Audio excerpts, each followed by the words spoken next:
ओम नमः शिवाय। आज हम अपना 8वां दिन 11वें अध्याय से प्रारंभ करते हैं। 11वां अध्याय शिवलिंग की स्थापना और पूजन विधि का वर्णन। ऋषियों ने पूछा, सूत जी, शिवलिंग की स्थापना कैसे करनी चाहिए तथा उसकी पूजा कैसे, किस काल में तथा किस द्रव्य द्वारा करनी चाहिए। सूत जी ने कहा, महर्षियों, मैं तुम लोगों के लिए इस विषय का वर्णन करता हूँ।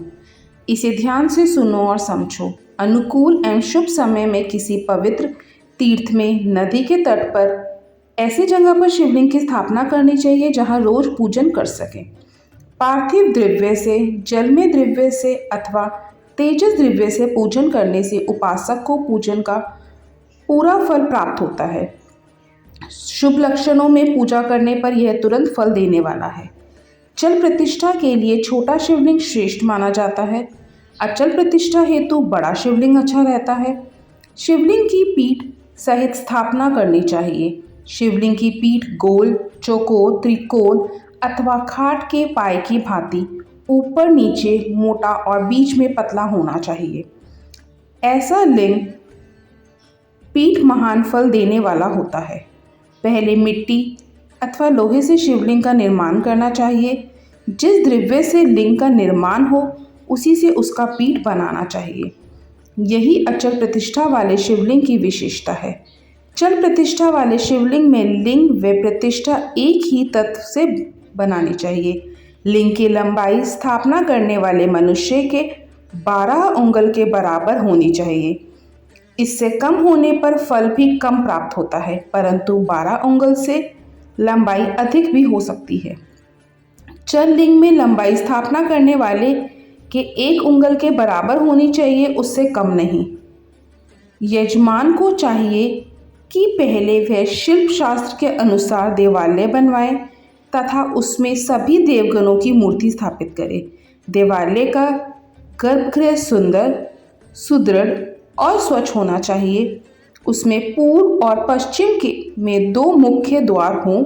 जहाँ शिवलिंग की स्थापना करनी हो उस स्थान के गर्भ में नीलम, लाल वैडूर्य, श्याम, मरकत, मोती, मूंगा, गोमेद और हीरा, इन 9 रत्नों को वैदिक मंत्रों के साथ छोड़े। 5 वैदिक मंत्रों द्वारा 5 स्थानों में पूजन करके अग्नि में आहुति दी और परिवार सहित मेरी पूजा करके आचार्य को धन से तथा भाई बंधुओं को मन चाही वस्तु से संतुष्ट करें। याचकों को सुवर्ण, गृह एवं भू संपत्ति तथा गाय आदि प्रदान करें। स्थवर जंगम सभी जीवों को यत्नपूर्वक संतुष्ट कर एक गड्ढे में सुवर्ण तथा 9 प्रकार के रत्न भरकर वैदिक मंत्रों का उच्चारण करके परम कल्याणकारी महादेव जी का ध्यान करें। तत्पश्चात नाद घोष से युक्त महामंत्र ओंकार का उच्चारण करके गड्ढे में पीठ युक्त शिवलिंग की स्थापना करें। वहाँ परम सुंदर मूर्ति की भी स्थापना करनी चाहिए तथा भूमि संस्कार की विधि जिस प्रकार शिवलिंग के लिए की गई है उसी प्रकार मूर्ति की प्रतिष्ठा भी करनी चाहिए। मूर्ति की स्थापना अर्थात प्रतिष्ठा पंचाक्षर मंत्र से करनी चाहिए। मूर्ति को बाहर से भी लिया जा सकता है, परंतु वह साधु पुरुषों द्वारा पूजित हो। इस प्रकार शिवलिंग व मूर्ति द्वारा की गई महादेव जी की पूजा शिव पद प्रदान करने वाली है।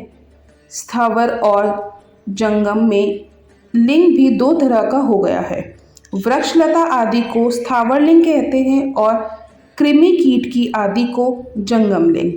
स्थावर लिंग को सींचना चाहिए तथा जंगम लिंग को आहार एवं जल देकर तृप्त करना चाहिए।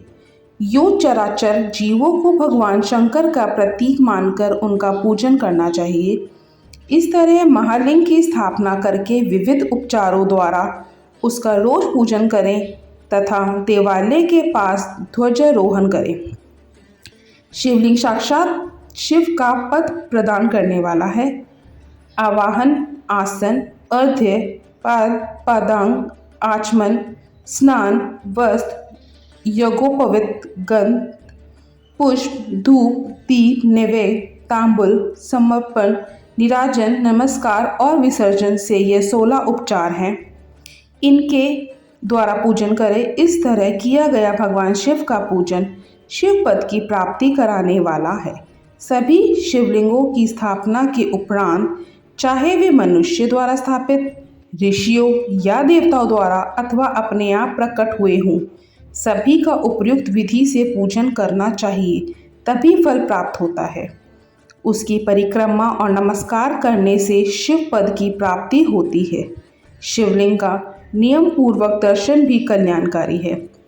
मिट्टी, आटा, गाय के गोबर, फूल, कनेर पुष्प, फल, गुड़, मक्खन, भस्म अथवा अन्न से शिवलिंग बनाकर प्रतिदिन पूजन करें तथा प्रतिदिन 10,000 प्रणव मंत्रों का जाप करें अथवा दोनों संध्याओं के समय 1 सहस्त्र प्रणव मंत्रों का जाप करें। इससे भी शिव पद की प्राप्ति होती है। जप काल में प्रणव मंत्र का उच्चारण मन की शुद्धि करता है। नाद और बिंदु से युक्त ओंकार को कुछ विद्वान समान प्रणव कहते हैं। प्रतिदिन 10,000 पंचाक्षर मंत्र का जाप अथवा दोनों संध्याओं को 1 सहस्त्र मंत्र का जाप शिव पद की प्राप्ति कराने वाला है। सभी ब्राह्मणों के लिए प्रणव से युक्त पंचाक्षर मंत्र अति फलदायक है।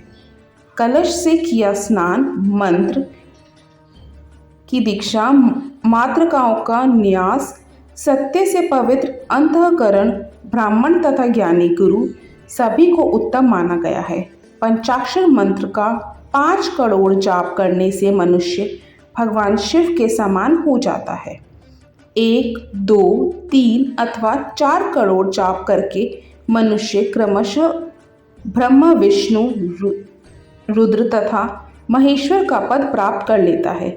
यदि 1000 दिनों तक प्रतिदिन 1 सहस्त्र जाप पंचाक्षर मंत्रों का किया जाए और प्रतिदिन ब्राह्मण को भोजन कराया जाए तो इससे अभीष्ट कार्य की सिद्धि होती है।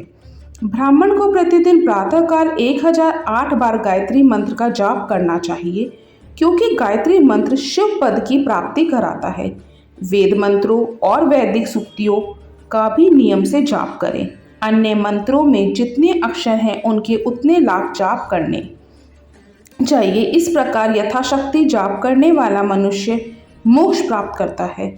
अपनी पसंद से कोई एक मंत्र अपनाकर प्रतिदिन उसका जाप करें अथवा ओम का नित्य 1 सहस्त्र जाप करें।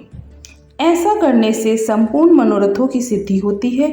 जो मनुष्य भगवान शिव के लिए फुलवाड़ी या बगीचे लगाता है तथा शिव मंदिर में झाड़ने बुहारने का सेवा कार्य करता है, ऐसे शिव भक्त को पुण्य कर्म की प्राप्ति होती है।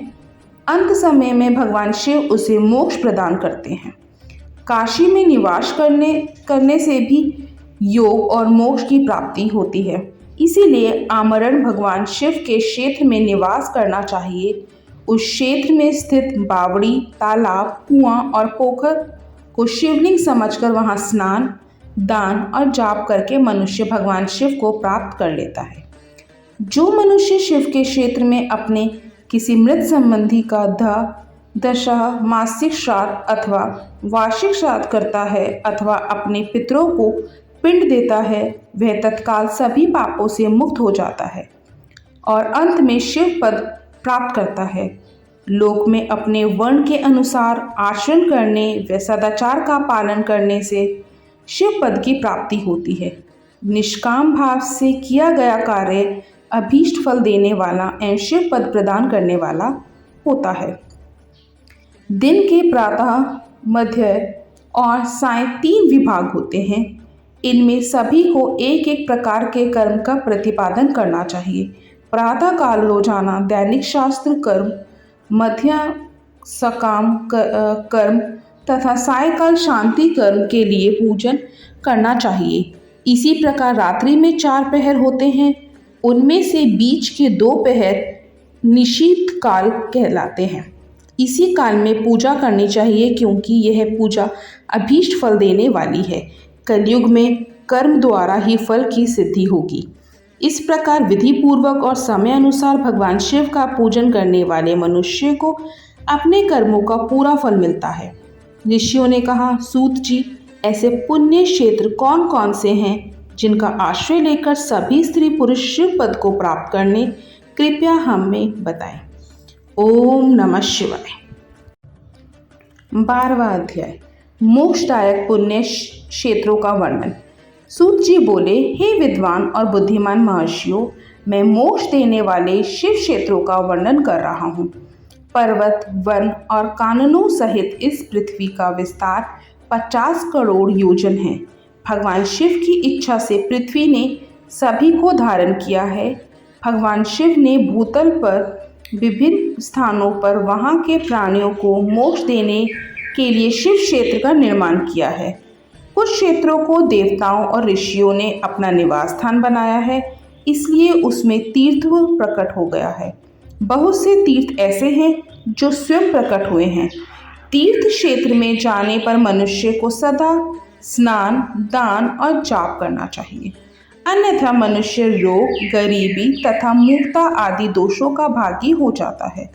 जो मनुष्य अपने देश में मृत्यु को प्राप्त होता है, वह इस पुण्य के फल से दोबारा मनुष्य योनि प्राप्त करता है, परंतु पापी मनुष्य दुर्गति को ही प्राप्त करता है। हे ब्राह्मणों, पुण्य क्षेत्र में किया गया पाप कर्म अधिक दृढ़ हो जाता है, अतः पुण्य क्षेत्र में निवास करते समय पाप कर्म करने से बचना चाहिए। सिंधु और सतलुज नदी के तट पर बहुत से पुण्य क्षेत्र हैं। सरस्वती नदी परम पवित्र और 60 मुख वाली है, अर्थात उसकी 60 धाराएं हैं। इन धाराओं के तट पर निवास करने से परम पद की प्राप्ति होती है। हिमालय से निकली हुई पुण्य सलीला गंगा 100 मुख वाली नदी है। इसके तट पर काशी, प्रयाग आदि पुण्य क्षेत्र हैं।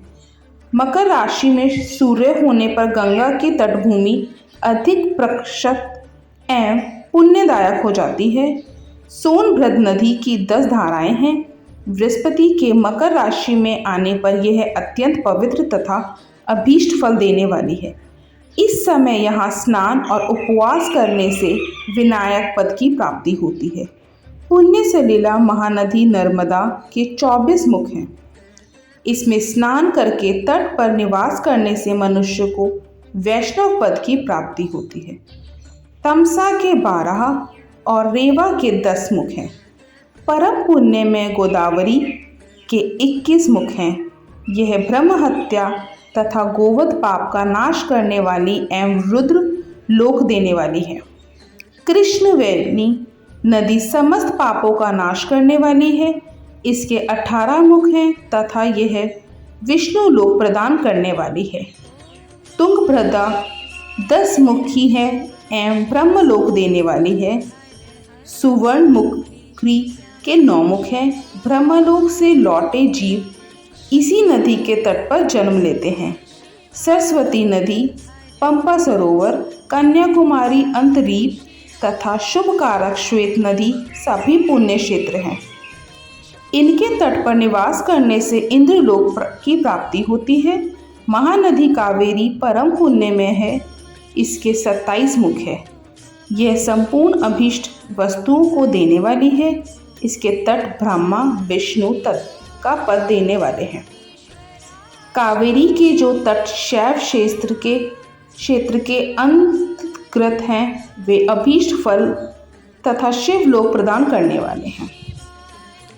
नैमिषारण्य तथा बद्रिकाश्रम में सूर्य और बृहस्पति के मेष राशि में आने पर स्नान और पूजन करने से ब्रह्मलोक की प्राप्ति होती है।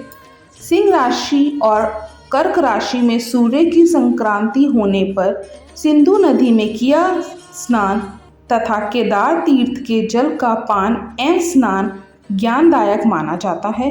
बृहस्पति के सिंह राशि में स्थित होने पर भाद्र मास में गोदावरी के जल से स्नान करने से शिवलोक की प्राप्ति होती है, ऐसा स्वयं भगवान शिव ने कहा था। सूर्य और बृहस्पति के कन्या राशि में स्थित होने पर यमुना और सोनभद्र में स्नान से धर्मराज और गणेश लोक में महान भोग की प्राप्ति होती है, ऐसी महर्षियों की मान्यता है। सूर्य और बृहस्पति के तुला राशि में होने पर कावेरी नदी में स्नान करने से भगवान विष्णु के वचन की महिमा से अभीष्ट फल की प्राप्ति होती है। मार्गशीर्ष माह में सूर्य और बृहस्पति के वृश्चिक राशि में आने पर नर्मदा में स्नान करने से विष्णु पद की प्राप्ति होती है। सूर्य और बृहस्पति के धनु राशि में होने पर सुवर्णमुखी नदी में किया स्नान शिवलोक प्रदान करने वाला है। मकर राशि में सूर्य और बृहस्पति के माघ मास में होने पर गंगा जी में किया गया स्नान शिवलोक प्रदान करने वाला है। शिवलोक के पश्चात ब्रह्मा और विष्णु के स्थानों में सुख भोगकर अंत में मनुष्य को ज्ञान की प्राप्ति होती है। माघ मास में सूर्य के कुंभ राशि में होने पर फाल्गुन मास में गंगा तट पर किया श्राद्ध, पिंडदान अथवा तिलोदक दान पिता और नाना दोनों कुलों के पितरों की अनेकों पीढ़ियों को उद्धार करने वाला है। गंगा व कावेरी नदी का आश्रय लेकर तीर्थवास करने से पाप का नाश हो जाता है। ताम्रपर्णी और वेगवती नदियाँ ब्रह्मलोक की प्राप्ति रूप फल देने वाली हैं। इनके तट पर स्वर्गदायक क्षेत्र हैं। इन नदियों के मध्य में बहुत से पुण्य क्षेत्र हैं। यहाँ निवास करने वाला मनुष्य अभीष्ट फल का भागी होता है। सदाचार, उत्तम वृत्ति तथा सद्भावना के साथ मन में दया भाव रखते हुए विद्वान पुरुष को तीर्थ में निवास करना चाहिए, अन्यथा उसे फल नहीं मिलता। पुण्य क्षेत्र में जीवन बिताने का निश्चय करने पर तथा वास करने पर पहले का सारा पाप तत्काल नष्ट हो जाता, क्योंकि पुण्य को ऐश्वर्यदायक कहा जाता है। हे ब्राह्मणों, तीर्थ में वास करने पर उत्पन्न पुण्य कायिक, वाचिक और मानसिक सभी पापों का नाश कर देता है। तीर्थ में किया मानसिक पाप कई कल्पों तक पीछा नहीं छोड़ता, यह केवल ध्यान से ही नष्ट होता है। वाचिक पाप जाप से तथा कायिक पाप शरीर को सुखाने जैसे कठोर तप से नष्ट होता है। अतः सुख चाहने वाले पुरुष को देवताओं की पूजा करते हुए और ब्राह्मणों को दान देते हुए पाप से बचकर ही तीर्थ में निवास करना चाहिए। ओम नमः शिवाय। यहीं पे हमारा आज का अध्याय खत्म होता है।